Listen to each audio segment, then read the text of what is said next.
Et bonjour à toutes et à tous, on se retrouve pour une nouvelle séance de notre formation, toujours sur le framework Django. Dans cette nouvelle vidéo ici, on va voir comment créer une base de données ou bien des tables ici, sur le framework Django. Dans la vidéo précédente, on avait vu ici, voilà l'ORM ici, donc de Django ici, qui va nous servir ici, de créer ici des tables.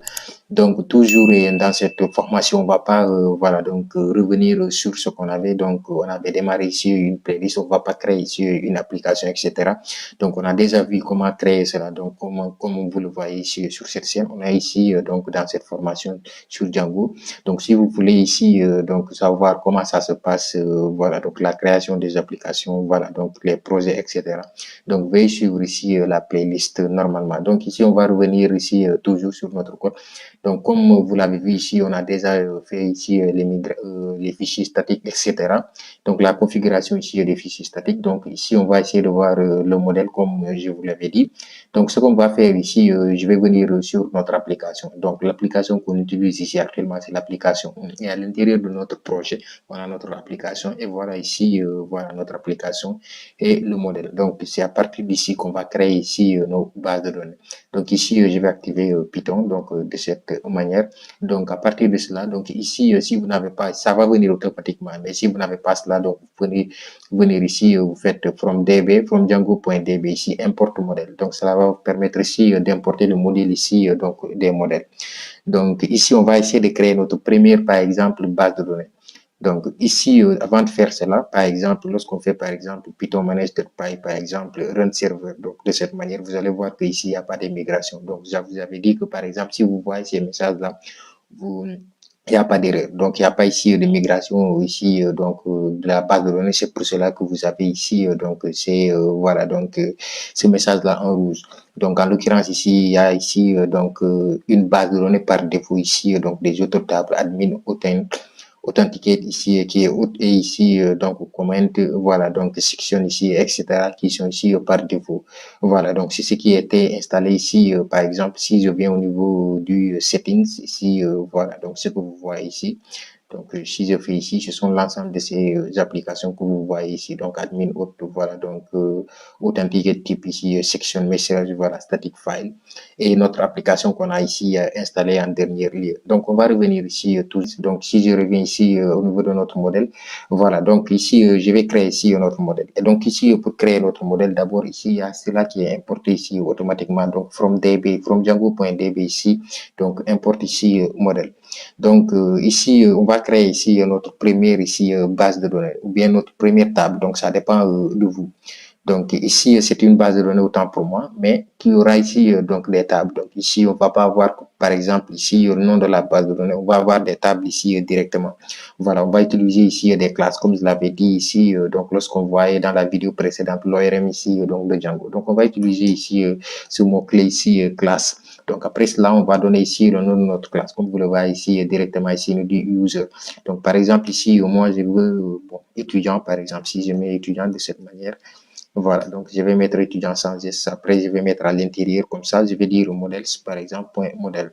Voilà, donc ici, après cela, je vais dire, par exemple, voilà, non, cela veut dire, voilà, ça, ce sont les champs. Donc, je vais mettre ici, nom est égal à, par exemple, donc je vais dire quelque chose comme modèle, point ici, charfield. Charfield, cela veut dire ici, donc voilà, donc ça va être des chaînes de caractères. Je vais dire ici, modèles. Voilà, donc je vais faire ici autocomplète pour que ça passe vite. Donc ici, on a modèle.charfield. Max length, c'est égal à, par exemple, ici, donc je dis 50. Cela veut dire que ici, les chaînes de caractères ne vont pas dépasser 50.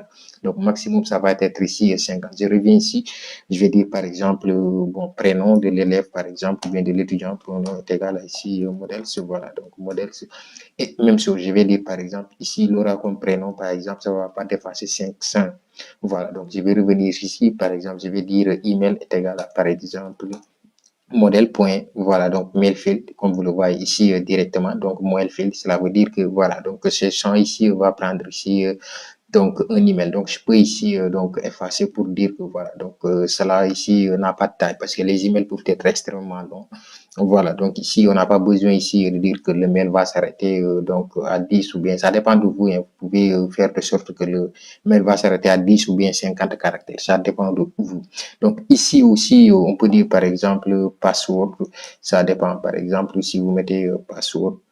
voilà, password ou bien mot de passe, ça dépend, est égal à ici, modèle donc Charfield. Donc, vous pouvez ici choisir différents ici types de données. Donc, on peut dire par exemple ici, donc la même chose, hein.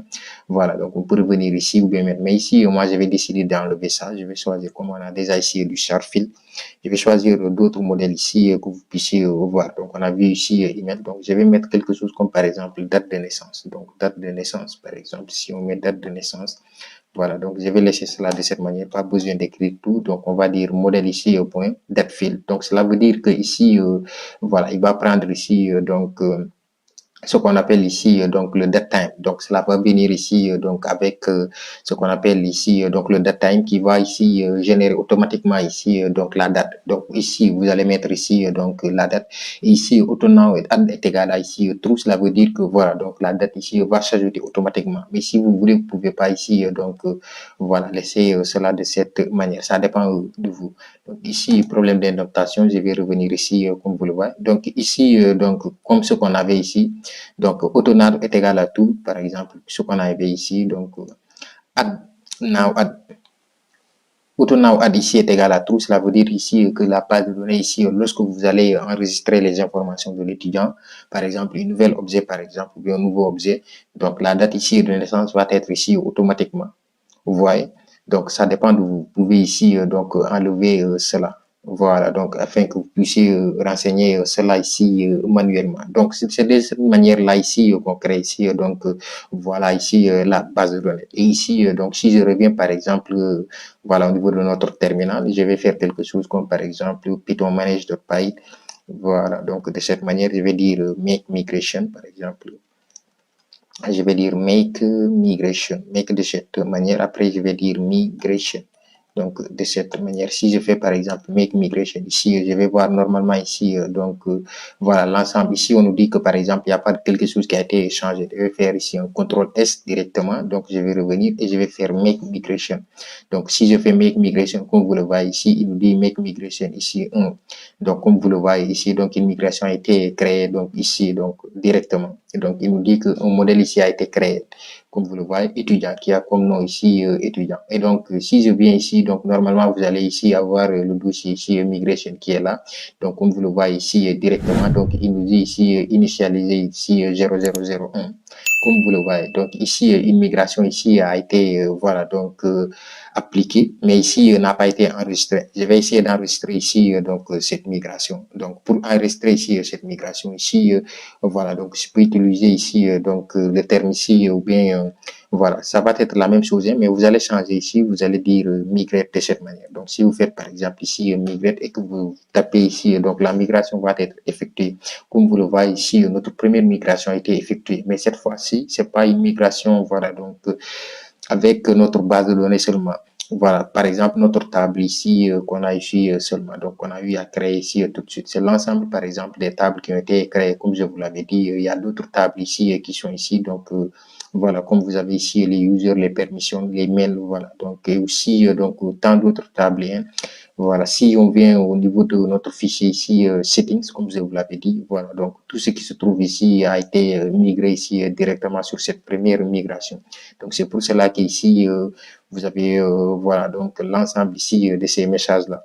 Donc, ce qu'on va faire ici, on va faire une commande ici, donc par exemple, donc je vais faire Python manage.py, je vais dire ici show, par exemple, show, comme vous le voyez ici, migrate par exemple, show migration, je pense bien que ça s'écrit de cette manière. Voilà, donc si j'écris ici show migration, ici on a l'ensemble des tables ici qui ont été créées. Donc on a ici donc l'ensemble des tables, tous les données qui ont été migrées, comme vous le voyez ici. Donc si on revient, donc on a ici notre voilà donc première migration initiale. Voilà, donc ici on a l'ensemble des données qui ont été migrées ici directement sur notre base de données.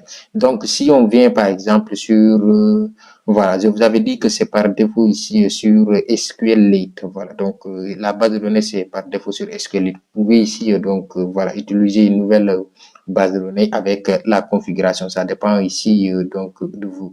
Donc SQLite est là. Donc nous on n'a pas ici donc SQLite. Je vais appuyer ici sur Open. Voilà. Donc ici je vais venir essayer de télécharger une extension. Où se trouvent les extensions? Par exemple, si je mets bon SQLite Editor, par exemple. Je vais essayer de télécharger quelque chose. Editor, voilà. Donc, si j'essaie, voilà, SQLite Editor, je vais installer ici SQLite. Donc, je vais installer directement pour essayer de voir. Donc, normalement, ici, j'ai besoin qu'on puisse voir la structure de notre table ici directement. Voilà. Donc, on patiente quelques secondes afin que l'installation ici puisse se terminer. Donc, ici, pour pouvoir installer ça, il va falloir que vous ayez ici une connexion. Donc, moi, ici, j'ai une connexion ici directement. Donc, on peut voir ici le code SQL ici de la migration ici qu'on a eu à faire ou bien de notre table ici qu'on a eu à créer. Donc, ça dépend ici donc de vous. Donc, pour faire cela ici, donc on va venir faire la même chose. Hein. Donc, c'est le même code que vous allez utiliser. Donc, toujours Python manage.py, comme vous le savez ici. Donc, on va revenir ici en arrière, Python manage.py. Après cela, donc, je vais effacer, comme vous le voyez ici directement. Donc, on va dire SQL, on va dire ici migration, on va dire migrate ou bien migrate, voilà, donc je pense bien que c'est migrate, SQL migrate. Après ici, on va prendre le nom de notre application, voilà, donc le nom de notre application ici s'appelle, bon, application, donc on a ici, donc, notre application ici qui est application, comme vous le voyez ici, donc sur le fichier sheeting que je vous avais montré, donc se trouve ici encore le fichier sheetings. Je vais revenir ici, donc je vais faire les views, explorer, donc le fichier sheeting qu'on avait, voilà, donc le fichier sheeting que je vous avais montré ici, donc on avait fait cela, donc regardez les vidéos précédentes, vous allez comprendre. Donc ici on a notre application, voilà, donc ici je vais dire application de cette manière. Donc, je vais revenir en arrière et je vais coller ici pour ne pas me tromper. Donc, ici, application 1. Après cela, donc, on va dire, bon, le fichier qui a été migré ici, donc, on va regarder, c'est 00. Mais pour que vous puissiez voir ici, c'est 3 0. Après, vous allez mettre 1. Donc, vous allez mettre 3 0 de cette manière. Vous mettez 1. Après, vous tapez ici, entrée. Donc, normalement, on va voir le code SQL qui a été créé ici pour notre, voilà, donc, table. Donc, c'est le code SQL ici. Donc, on devrait prendre ici pour taper ici manuellement. Donc, vous voyez ici, donc, create table. Application ici étudiant. Donc là, c'est le nom de notre base de données ici directement qui va prendre ici donc application.étudiant. Voilà, donc ici, notre base de données va être considérée comme application 1. Donc application 1. Ici, donc slash ici étudiant. Donc on a ici l'ID qui va être généré automatiquement. Donc ça, j'ai oublié de vous préciser cela, mais cela se passe de cette manière. Donc les ID ici, ça va se faire ici donc automatiquement au niveau ici donc de Django. Donc on a ici donc qui est voilà donc note nulle ici primary key auto increment. Donc ça va ici être note nulle. Donc comme c'est Django qui génère, ça va être note nulle et ça va être ici auto increment. Voilà, donc on a ici donc le nom varchar ici donc note nulle, etc. Donc on pouvait préciser tout cela ici directement, par exemple sur notre base de données modèle ici. Voilà, pour que ça soit par exemple, on va faire par exemple une virgule ici. Excusez-moi, donc virgule ici par exemple, on va dire bon nul par exemple, de cette manière on va dire true ou bien par exemple false. Donc ici si on dit par exemple true, cela veut dire qu'ici le nom ici peut être par exemple nul. Voilà, donc on peut venir enregistrer un étudiant par exemple sans le nom de famille. Donc on va avoir ici non. Ou bien ici si on met par exemple ici donc nul est égal à ici false. Voilà, donc ici nul est égal à par exemple false. Donc ici on va dire par exemple nul est égal à false.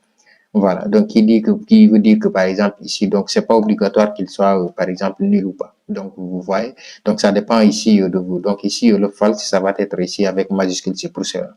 Voilà, donc je vais revenir sur ce qu'on avait. Donc ici, ce sont ici donc des conditions ou bien des règles que vous pouvez mettre en place. Donc si vous avez une fois fait ici donc SQL, vous allez comprendre voilà donc tout cela.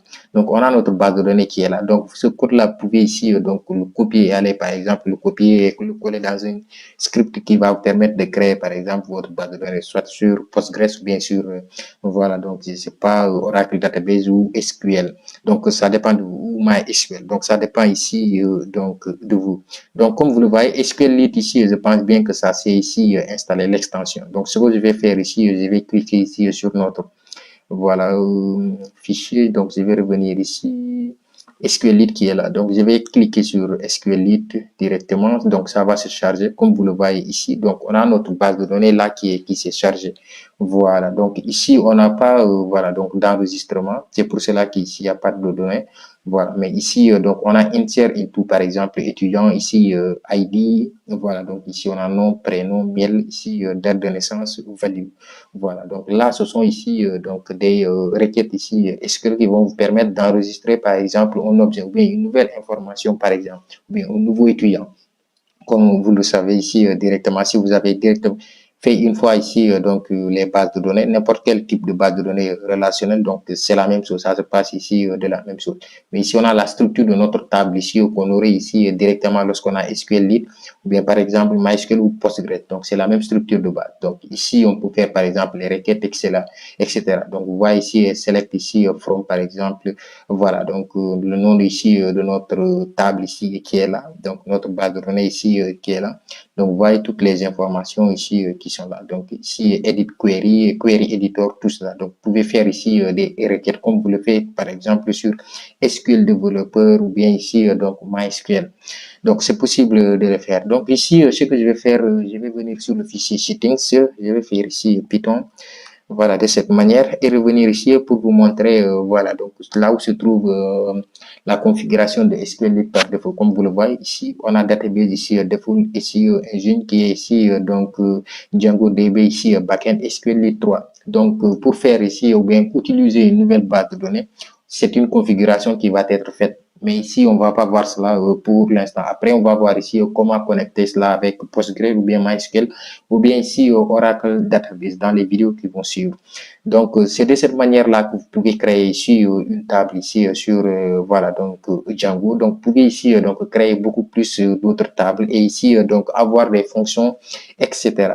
Donc, ça, c'est un petit, bien je dirais, un petit exemple ici sur comment ici créer une base de données et faire ici les migrations. Et on peut revenir en arrière aussi, supprimer par exemple cette première migration, revenir sur une vidéo, une migration ici, donc voilà, précédente. Donc ça dépend de vous. Donc vous pouvez avoir ici donc beaucoup de choses. Donc ici c'est une introduction. Donc au fur et à mesure de notre formation, on verra ici donc des choses beaucoup plus avancées sur la création. Donc voilà, faire ici des classes ici pour voilà donc retourner ici donc le nom ici directement. Donc on peut faire beaucoup de choses sur voilà donc les modèles. Donc on s'arrête ici pour cette vidéo. J'espère qu'elle vous a plu et que vous avez compris un tout petit peu. Donc vous avez ici donc une idée sur les modèles sur le framework Django. Donc j'espère que la vidéo vous a plu. On s'arrête ici pour cette fois-ci. N'oubliez pas de la liker, de vous abonner, d'activer la cloche de notification pour ne rater aucune de nos prochaines vidéos. Toujours je reviens ici sur cette chaîne. Donc c'est une série de formations qui est toujours en cours ici. Donc on est, je pense bien, à la 18e vidéo. Donc maintenant on va voir la 19e. Donc c'est une séance qui va être extrêmement longue. Donc on va essayer de parcourir voilà l'ensemble du framework Django. Voilà, donc c'était tout. On s'arrête ici pour cette vidéo.